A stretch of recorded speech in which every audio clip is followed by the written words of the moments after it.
लोकसभेच्या पहिल्या टप्प्याच्या प्रचार तोफा थंडावल्यात। विदर्भातील 5 जागांसह देशातील 102 मतदारसंघांसाठी उद्या मतदान आहे।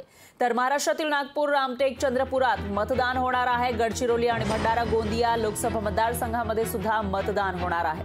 पूर्व विदर्भात महायुती विरुद्ध मविया अशी लढत आपल्याला पाहायला मिळणार आहे। तर लोकसभा निवडणुकीच्या पहिल्या टप्प्यामध्ये शुक्रवारी होणाऱ्या 21 राज्य आणि केंद्रशासित प्रदेशातील 102 मतदारसंघांमधील प्रचाराची सांगता झाली आहे। सत्ताधारी राष्ट्रीय लोकशाही आघाडी आणि विरोधी पक्षांच्या इंडियाच्या अनेक वरिष्ठ नेत्यांनी या टप्प्यामध्ये मतदारांना आकर्षित करण्याचा प्रयत्न केलाय। पहिल्या टप्प्यात महाराष्ट्रामध्ये पूर्व विदर्भातील 5 मतदारसंघात मतदान होणार आहे।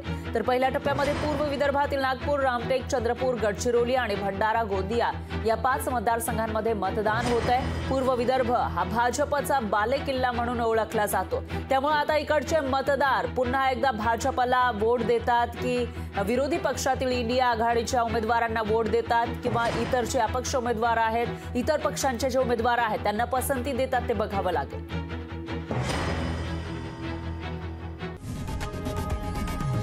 लोकशाही मराठी ऐका, पहा, जागरूक रहा।